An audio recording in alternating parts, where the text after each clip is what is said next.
ইন্দোনেশিয়ার বালি থেকে প্রায় 700 কিলোমিটার দূরের এই জায়গাটির নাম কোমোদো ন্যাশনাল ফরেস্ট। এখানকার ছোট ছোট দ্বীপগুলোতে এমন একটা প্রাণী দেখা পাওয়া যায় যা পৃথিবীর অন্য কোথাও দেখা যায় না। হ্যাঁ, এটির নাম কোমোদো ড্রাগন, যেটি আস্ত একটা মানুষই খেয়ে ফেলতে পারে। আজকে আমাদের অভিযান এই কোমোদো ন্যাশনাল ফরেস্টে। সম্পূর্ণ আইল্যান্ড জুড়ে কিন্তু অনেক কোমোদো দেখবেন। এটা দেখতে খুবই ভয়ঙ্কর লাগতেছে, যেখানে যাচ্ছে সেখানে কোমোদো দেখতে পাচ্ছি। কোমোদো আইল্যান্ড ট্রিপটা শুধুমাত্র নৌযানে করা সম্ভব। তো এই ট্রিপে আমরা 1 রাত 2 দিন থাকবো এই ন্যাশনাল ফরেস্টের ভেতরেই হাউস বোটে। এই ট্রিপে আপনারা স্পেশালি যেটা দেখবেন এই পাদার আইল্যান্ডের ভিউ পয়েন্ট, পাশাপাশি কোমোদো ড্রাগন, যেই প্রাণী সম্পর্কে আপনি আজকের ভিডিওতে একটা পূর্ণাঙ্গ ধারণা পেয়ে যাবেন। সো চলেন শুরু করা যাক আমাদের আজকের এই এক্সক্লুসিভ ভ্লগ। গত 12 দিন বালিতে মোটামুটি ভালোই ঘোরাঘুরি হয়েছে। এখন যাচ্ছি আরেকটা আইল্যান্ডে, নাম কোমোদো আইল্যান্ড। মোটামুটি এটা দূরত্ব ভালোই আছে, বুঝতে পারতেছেন, ফ্লাইটে প্রায় 1 ঘন্টা 10 মিনিটের জার্নি। সো চলেন আমরা চেক ইন করি, যাচ্ছি কোমোদো আইল্যান্ড। এই ট্রিপটার নাম হচ্ছে কোমোদো আইল্যান্ড ট্রিপ, বাট আমরা এখন যাচ্ছি বালি এয়ারপোর্ট থেকে লাবুয়ান বাজো এয়ারপোর্টে। লাবুয়ান বাজো মূলত নুসা তেরেঙ্গা প্রদেশের ফ্লোরেন্স দ্বীপে অবস্থিত খুবই সুন্দর একটা পর্যটন শহর। আর আমাদের এই কোমোদো আইল্যান্ড ট্রিপটা শুরু হবে মূলত সেই লাবুয়ান বাজো থেকে। কিন্তু আমরা এয়ারপোর্টে এসে শুনি আমাদের flight cancel due to volcano. এই কিছুক্ষণ আগেই একটা ভলকানো এরাপশন হয়, যার কারণে এই এরিয়ার সকল ফ্লাইটে কিন্তু ক্যান্সেল হয়ে যায়। বোর্ডিং পাস কাউন্টারে যাওয়ার পর তারা সেম কথাই, যে ফ্লাইট ক্যান্সেল, টাকা রিফান্ড করে দিবে, অথবা আমাদেরকে ওয়েট করতে হবে যতক্ষণ পর্যন্ত না ফ্লাইট চালু হয়। বোর্ডিং পাসটা দিয়ে দিছে, বলছে যে আপনারা চেক ইন করে ফেলেন, এখনও তো সময় আছে, 3:30 হচ্ছে ফ্লাইট। সো তার মধ্যে যদি অ্যাকচুয়ালি ওরা ফ্লাইটটা কন্টিনিউ করতে পারে তাহলে তো করলোই, না করলে সমস্যা নাই, আপনাদেরকে রিশিডিউল করে দেওয়া হবে। সো চেক ইনটা করে ফেলছি, মানে হোটেল বুক করা আছে, অনেক টাকা লস হবে, বুঝছেন। আজকে আমরা যেতে পারবো কিনা জানি না, but security check in complete করে আমরা এয়ারপোর্টের ভেতরের এই পিৎজা হাটে দুপুরে খাবারটা সেরে নেই। খাবারটা বেশ টেস্টি ছিল, পাশাপাশি বেশ রিজনেবলও ছিল। ওকে, ফাইনালি আমরা কিন্তু এয়ারক্রাফটে উঠার ডাক পেলাম, এবং খুব বেশি একটা ওয়েটও করতে হয়নি। দেখেন পুরা এয়ারক্রাফট খালি, এয়ারক্রাফটে কোনো মানুষ নেই। কারণ হচ্ছে কি, ওরা ক্যান্সেল করে দিছে, তো ওই ক্যান্সেল করার কারণে সবাই চলে গেছে। শেষ মুহূর্ত পর্যন্ত আমরা ওয়েট করছি, মানে হাল ছাড়ি নাই।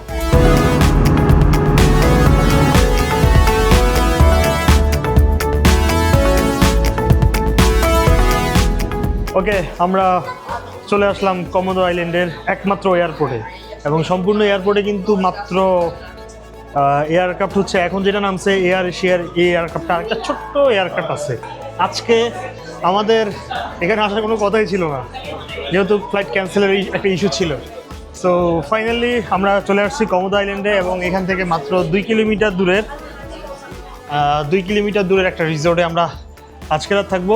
মোটামুটি আমরা এই কোমোদো আইল্যান্ড ট্রিপটা কোনো প্রেশার রাখি নাই, মানে থাকবো 5-7 দিন, 1 সপ্তাহ থাকবো। এয়ারপোর্ট থেকে আমরা চলে আসি আমাদের হোটেলে। হোটেল থেকে এই সমুদ্রের খুবই সুন্দর একটা ভিউ দেখা যায়, বাট এই সমুদ্রে কিন্তু কোনো ঢেউ নাই।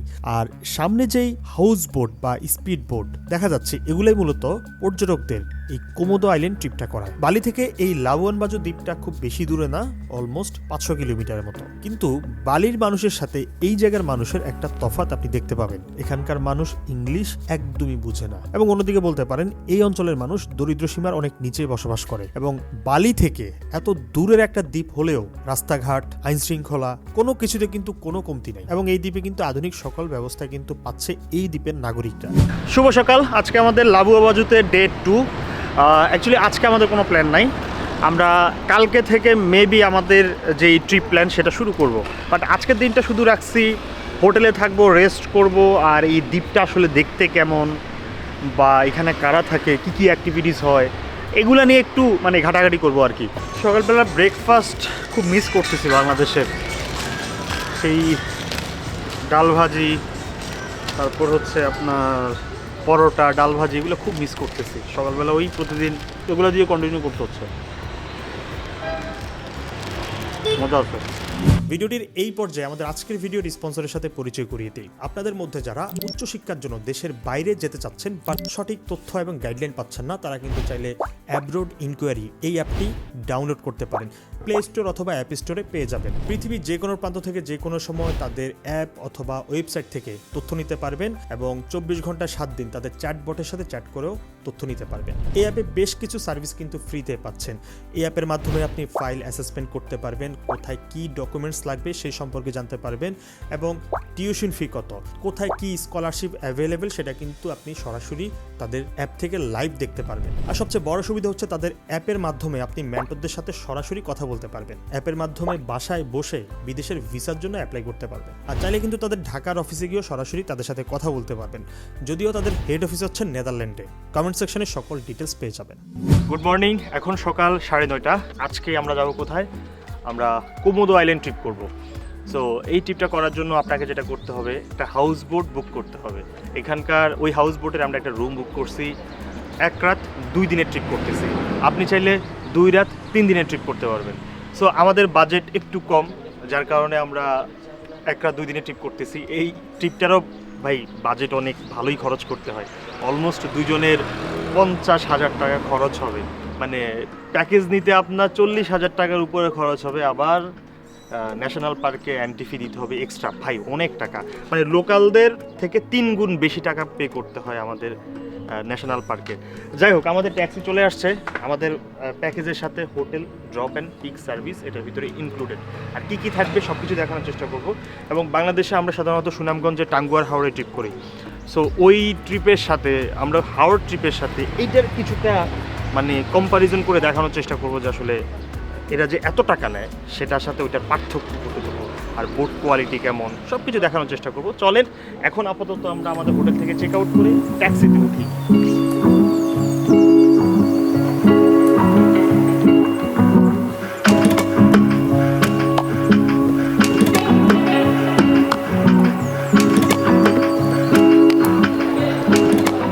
এই যে টোটাল আমার অ্যাকাউন্ট থেকে কেটে নিছে 41,20,000 টাকা। 41,20,000 টাকার ট্রিপ, কত এক্সপেন্সিভ দেখছেন বড় লোক।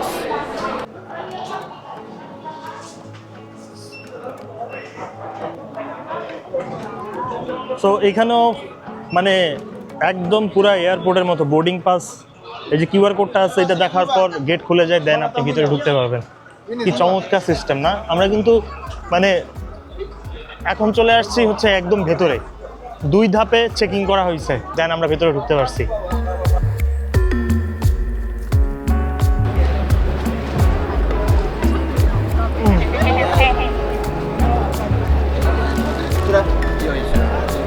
ওকে, আমরা একটা স্পিড বোটে উঠছি। এইটা জাস্ট আমাদেরকে এখন আমাদের যেই house boat bye bye house বোটে আমাদেরকে ড্রপ করবে আর কি। দেন আমরা আমাদের রুম বুঝে পাবো।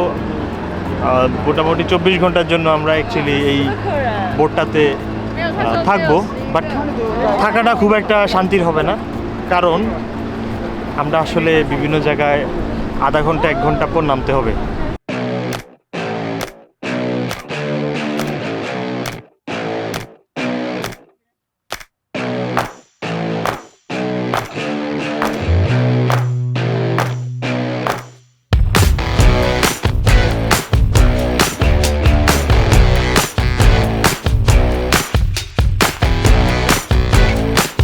ওকে ভিউয়ার্স, হাউস বোটটা আমার কাছে খুব একটা মানে উন্নত হাউস বোট মনে হচ্ছে না, এবং আমরা যেই টাকা ট্রিপ করতেছি এটা বলতে পারেন এখানকার সবচেয়ে কম দামি ট্রিপ।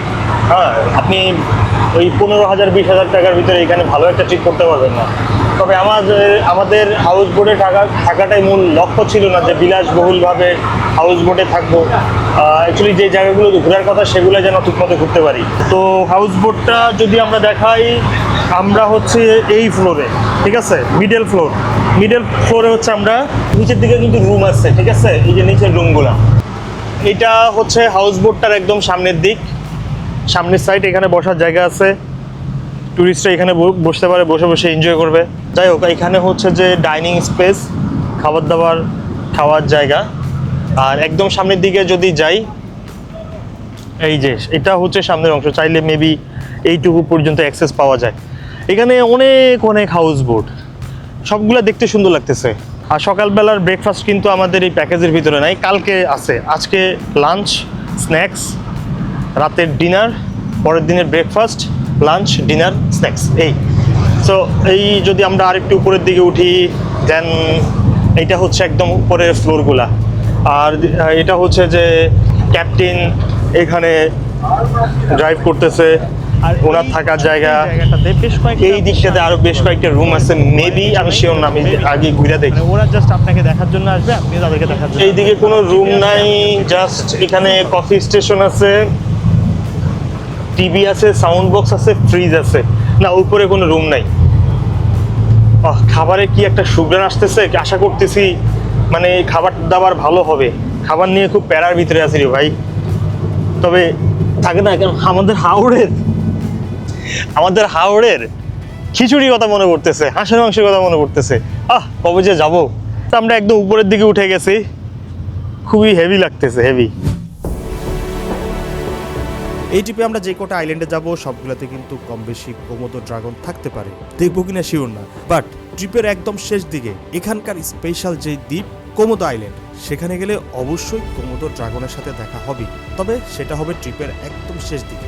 সো আমাদের আজকের প্রথম স্পট হচ্ছে কেলোর আইল্যান্ড। হ্যাঁ, এই যে পেছনে দেখেন কেলোর আইল্যান্ড।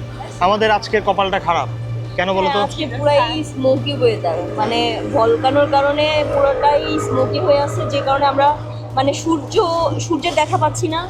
আর সূর্য থাকলে পানিগুলো একদম চকচকে নীল দেখা যেত এবং আশেপাশের পাহাড়গুলোর ভিউ আমরা খুব স্পষ্ট পেতাম, খুব সুন্দর ভিউ পেতাম, কিন্তু সেটা আজকে আমরা পাচ্ছি না।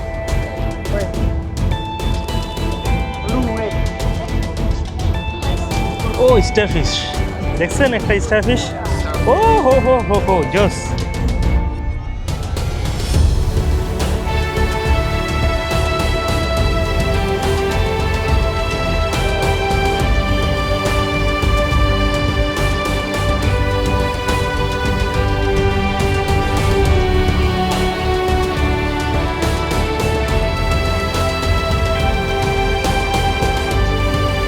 আমরা কিন্তু এই পাহাড়ের মোটামুটি উপরে উঠছি, একটু ঢালে দাঁড়াই আছি, এবং ওই দিকের ভিউটা তেমন সুন্দর না, এই দিকের ভিউটা অনেক সুন্দর। স্পেশালি এই পাহাড়টা আপনাকে একটা ভালো ছবি বা ভিডিও দিতে পারে।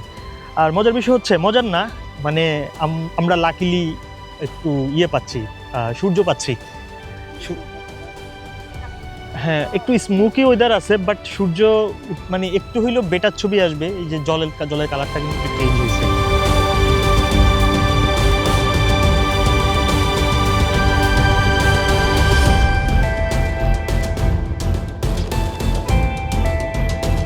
ছোট্ট এই জায়গাটাতে বেশ কয়েকটা আপনি শার্ক দেখতে পারবেন, তো ভয়ের কিছু নাই। এটা হচ্ছে বেবি শার্ক, মানে ওরা জাস্ট আপনাকে দেখার জন্য আসবে, আপনিও তাদেরকে দেখার জন্য আসবেন। তারাও ট্রিপে আসছে, আপনিও ট্রিপে আসছেন, সিম্পল। আমাদের দুপুরের খাবার এখানে যেটা দিচ্ছে সেটা হচ্ছে ইন্দোনেশিয়ান ফুড, এবং আমরা মনে হয় এখানে এসে প্রথম ইন্দোনেশিয়ান ফুড ট্রাই করব। এবং খুব একটা ডিফারেন্স নাই আমাদের দেশের সাথে, যেমন ভাত আছে, এখানে হচ্ছে চিকেন আছে, হ্যাঁ চিকেন আছে, নুডলস আছে, ফিশ আছে। ফিশটা মেবি একটু ইস্যু হইতে পারে, বাট সাথে কিন্তু আবার সবজিও আছে। যাই হোক, খাওয়া শুরু করে দেখি, একটু বলবো আপনাদেরকে খাবারটা কেমন। ইন্দোনেশিয়ান ফুড যে খুব বেশি ভালো লাগছে এমনটা না, মোটামুটি চালিয়ে যাওয়ার মতো আর কি। স্পেশালি এখানে যে ফিশটা রান্না করা হয়েছে, এখান থেকে একটা স্মেল পাচ্ছিলাম, যেটা আমরা বাংলাদেশের একদমই পছন্দ করি না। যাই হোক, আমরা কিন্তু এখন লোকালয় থেকে অনেকটা দূরে, এবং এই সুন্দর জায়গাটাতেই আমাদের বোটটা কিছুক্ষণ দাঁড়াবে। তো আমরা অ্যাকচুয়ালি এখানে যেটা করব, স্নরকেলিং করব। এখানে একটা ঘাট আছে, সবগুলা বোট দেখেন যে সিরিয়ালে দাঁড়িয়ে আছে। এখানে একটু বৃষ্টি ওয়েদার আছে, মেঘলা ওয়েদার, মেবি বৃষ্টি আসতে পারে। তো আমরা ট্রাই করতেছি যে এখানে স্নরকেলিংয়ের জন্য নামবো।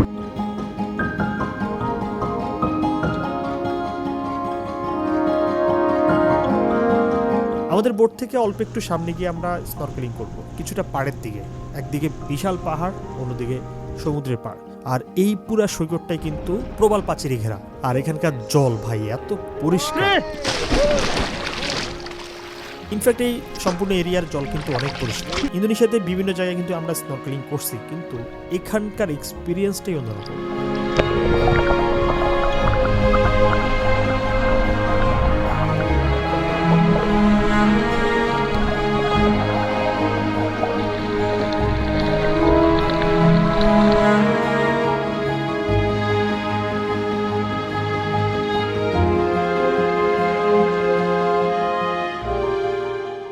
বোটের ভেতরে আমরা নিজেরা রান্নাবান্না করতেছি।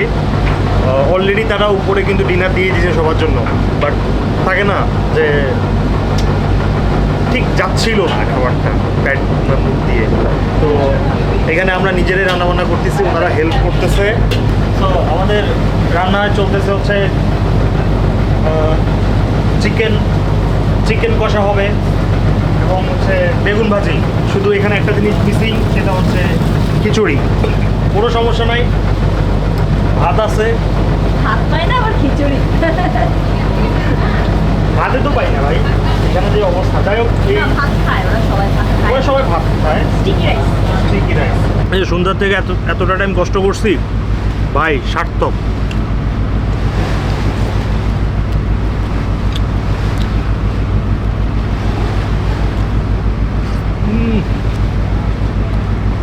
এবার চিকেনটা ট্রাই করবো। দেখালন চিকেনটা।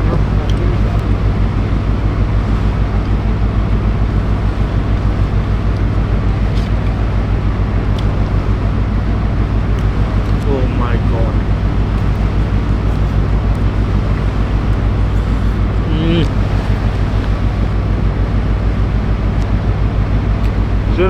সেরা।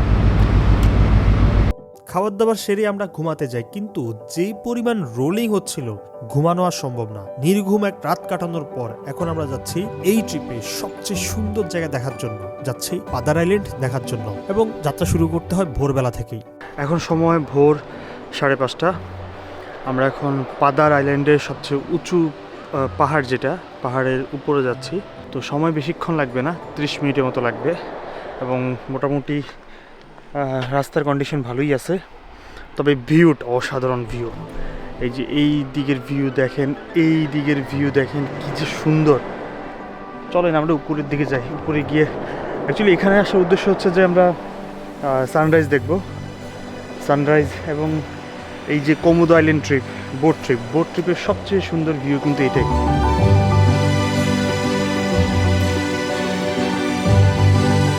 সো এটা হচ্ছে সামিট পয়েন্ট। ওই যে দেখেন, ওইটা হচ্ছে সামিট পয়েন্ট। বাট অনেকে এদিকেও ছবি তুলতেছে, এদিকেও ছবি তুলতেছে, আবার অনেকে পজ 3-তে রয়ে গেছে। এটা হচ্ছে পজ 3। অ্যাকচুয়ালি ভিউটা যে কি সুন্দর, যে যেখান থেকে পারতেছে ছবি তুলতেছে।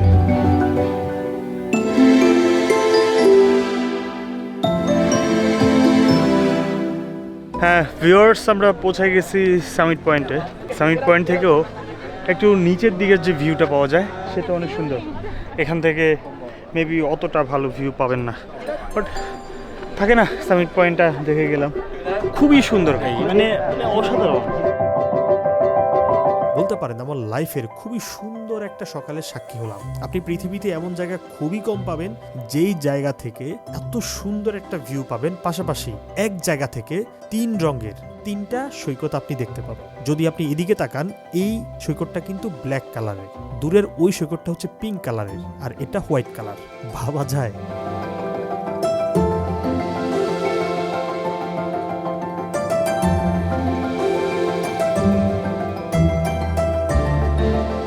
অ্যাকচুয়ালি এখন প্রায় 7:30। আমাদেরকে 7টার ভিতরে নামতে বলছিল, বাট আধা ঘন্টা লেট করে ফেলছি। মানে এমন একটা জায়গায় আসলে ভাই হয় না যে সময় যদি আমাকে কেউ মানে লিমিট করে দেয় যে এই টাইমের ভিতরে আপনাকে ফিরতে হবে, তাহলে যে কি পরিমাণ প্যারা লাগে। এত সুন্দর ভিউ। এটা সত্য যে বালি থেকে আপনি যদি কোমোদো আইল্যান্ড আসার প্ল্যান করেন, আপনারা দুজন আসলে অলমোস্ট 1 লাখ টাকার আশেপাশে কিন্তু খরচ হয়ে যাবে। কিন্তু এই টাকাটা খরচ করার পর আপনি যখন এখানে আসবেন তখন মনে হবে এটা ওর্থ ইট। প্রকৃতির এত সুন্দর একটা দৃশ্য আমি আমার লাইফে কোথাও দেখি নাই, আর কোথাও দেখবো কিনা তাও জানি না। এই জায়গা থেকে এখন সত্যিকারে যেতে ইচ্ছে করছে না। এই পাহাড়ের উপর থেকে আপনি আসলে যেদিকে তাকাবেন, আপনি চোখের সামনে যা দেখবেন, আপনার চোখকে কিন্তু আপনি বিশ্বাস করতে পারবেন না। আমি আসলে সবাইকে হাইলি রিকমেন্ড করবো, আপনারা যারা ইন্দোনেশিয়া আসবেন, স্পেশালি বালিতে আসবেন, একটু বাজেট বাড়িয়ে এই কোমোদো আইল্যান্ড ট্রিপটা অবশ্যই করবেন। স্পেশালি এই পাদার আইল্যান্ডে তো অবশ্যই আসবেন। ভিউয়ার্স, আমরা পাদার আইল্যান্ড থেকে যাচ্ছি এখন পিঙ্ক বিচ দেখার জন্য। বাট যে পরিমাণ ওয়েভ হচ্ছে, মানে আমাদের বোটটা এইভাবে করতেছে। আমি বেশি দেখাই দিয়েছি না, অ্যাকচুয়ালি এটাই করতেছে। দেখেন আপনারা, একবার এইদিকে একবার এইদিকে, একবার এইদিকে, দেখছেন কতটুকু ডাউন হয়েছে, আবার এইদিকে।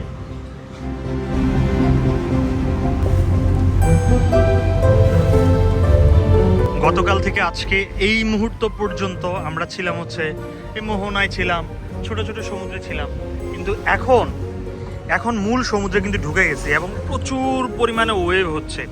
এই যে দেখেন, এগুলা দেখলে বুঝতে পারবেন, সামনের বোটগুলা দেখলে বুঝতে পারবেন যে কি পরিমাণ ঢেউ হচ্ছে। বিকজ মানে এখান পর্যন্ত কিন্তু দেখেন শেষ, মানে ছোট ছোট সাগরের বা নদী তো নাই, ওগুলা শাখা প্রশাখা, ঢেউয়ের পরিমাণ কম ছিল, কিন্তু এখান থেকে তো ইনফিনিটি পুরোটাই।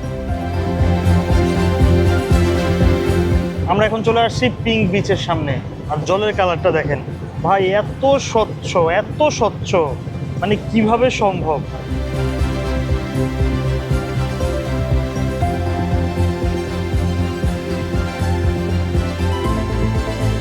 যদি বলি যে এই সৈকতটা কেন সুন্দর, সৈকতটার কালারটা দেখেন, খালি যেখানে ঢেউ এসে আছড়ে পড়ে ওই জায়গাটা কালারটা দেখেন। একই জায়গা থেকে আপনি কতগুলা কালার দেখবেন, সাদা, পিঙ্ক, তারপরে আকাশি কালার, জলের কালারটা আকাশি, পিছনে ধূসর পাহাড়, কালো পাহাড়, মানে সবুজ মাঠ, সব কিছুর একটা কম্বিনেশন। এই সৈকতটা ভাল লাগবে। মজার ব্যাপারটা হলো পৃথিবীর মাত্র কয়েকটি গোলাপি বালুর সৈকতের মধ্যে এই সৈকতটি অন্যতম। এটির কালার কেন পিঙ্ক কালার দেখায়? লাল প্রবালের ক্ষুদ্র কণার কারণে মূলত এই সৈকতের রং গোলাপি কালার বা পিঙ্ক কালার।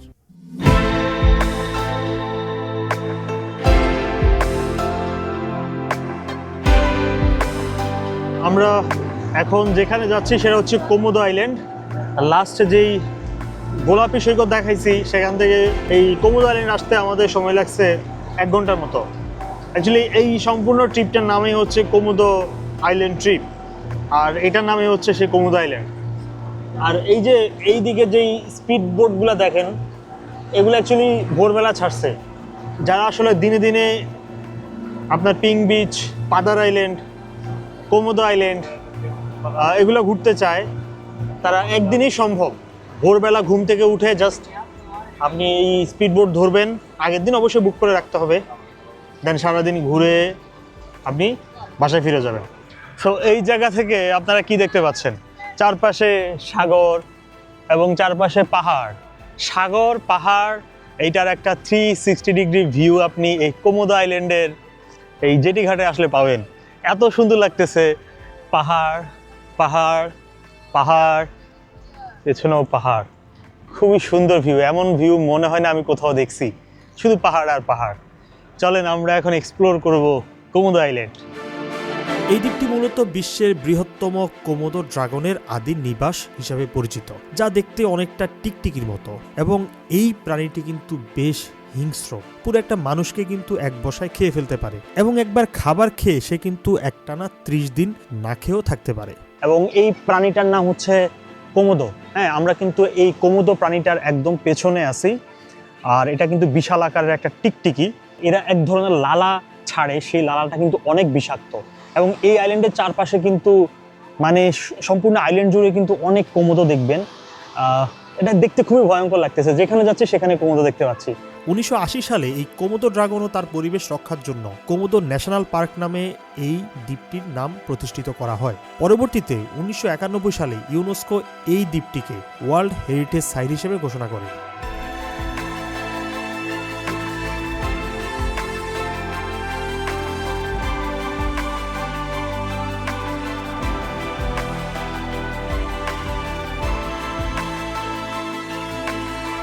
এই ট্রিপটা আমি নিজে এক্সপিরিয়েন্স করছি এবং খুবই চমৎকার ছিল। আপনারাও চাইলে এক্সপিরিয়েন্স করতে পারেন। আর এই ট্রিপটার সকল ব্যবস্থাপনা কিন্তু আমরাই করে দিতে পারবো। সেটা হচ্ছে আমাদের nexttripper.com-এর সাথে যোগাযোগ করুন। ভিডিওটির ডেসক্রিপশন বক্সে সকল ডিটেলস দিয়ে রাখবো, জাস্ট যোগাযোগ করুন। আমরা এই সম্পূর্ণ ট্রিপ, আপনার ইন্দোনেশিয়া ট্রিপ এবং এই কোমোদো আইল্যান্ড ট্রিপ সব কিছু অ্যারেঞ্জ করে দিতে পারবো। সো কুইকলি যোগাযোগ করে ফেলেন। কোমোদো আইল্যান্ড ট্রিপটা আপনি 2 রাত 3 দিনের মধ্যে শেষ করতে পারবেন, বাট আমরা এই ট্রিপটা করতে সময় নেই 6 রাত 7 দিনের মতো। আমরা বোট ট্রিপে তো গেলামই, সেখানে আমাদের 1 রাত 2 দিনের ট্রিপ ছিল, এবং পাশাপাশি এই দ্বীপটা ঘুরতে একটু বেশি সময় নিয়ে নেই। এখানকার একটা ভিউ পয়েন্ট দেখতে যাই, যেটা হচ্ছে বুকিত সিলভিয়া। এই মুহূর্তে আমরা যেই ভিউ পয়েন্টে দাঁড়িয়ে আপনাদের সাথে কথা বলছি এটা হচ্ছে বুকিত সিলভিয়া। এটি লাবুয়ান বাজু আসলে আপনি জাস্ট ওই জেটিঘাট থেকে বা এখানকার যে হারবার সেখান থেকে মাত্র 4.5 কিলোমিটার দূরে বাইকে আসতে পারবেন খুব ইজিলি। জাস্ট 10-15 মিনিট উপরের দিকে ট্রেকিং করবেন, এই ভিউটা পাবেন। এবং ভিউটা যদি একটু দেখাই আপনাদেরকে, মানে এখানে জাস্ট পাথরের উপরে দাঁড়িয়ে আপনি জাস্ট পুরো ভিউটা এনজয় করবেন একদম টপ ভিউ পয়েন্ট থেকে। আর এই দিকে হচ্ছে এয়ারপোর্ট, এখান দিয়ে বালি থেকে যেই ইয়েগুলো আসে মানে এয়ারক্রাফটগুলো আসে সেগুলো কিন্তু এখান দিয়ে ল্যান্ড করে, হয়তোবা দিনে 2-3 বার আসে, তো আপনি হয়তো দেখতেও পারেন 2-1 বার।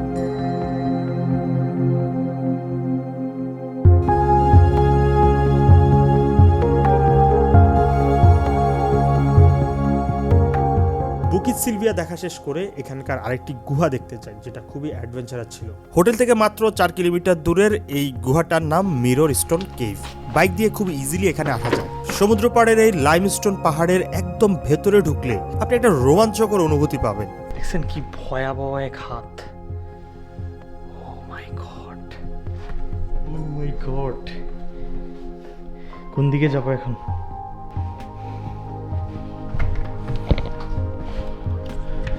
সো খুবই ভয়াবহ একটা মানে গুহার ভিতরে আছি, কোনো লাইট নাই, কোনো গাইড নাই।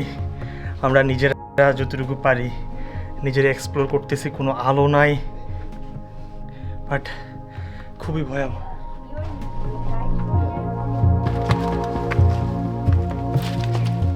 মাই গড, গুহা থেকে বের হওয়ার পর এত বাতাস এখানে, বিকজ এখানে ছোট্ট একটা ছিদ্র আছে, দেখছেন? এই ছিদ্র দিয়ে মূলত বাতাস ঢুকে। ভিতরে তো কোনো আলো নাই, বাতাস নাই, কিছু নাই। সুন্দর লাগছে, ভালো লাগছে, আইসেন, ভালো লাগবে। সো আজকের এই ভিডিওটা এখানে শেষ করছি। দেখা হচ্ছে এই ইন্দোনেশিয়া সিরিজের নতুন একটা এপিসোডে। নেক্সট এপিসোডে আমরা যাব লম্বক দেখার জন্য এবং সেখানকার একটা অ্যাক্টিভ ভলকানো দেখতে যাব, নাম হচ্ছে মাউন্ট রেঞ্জানি।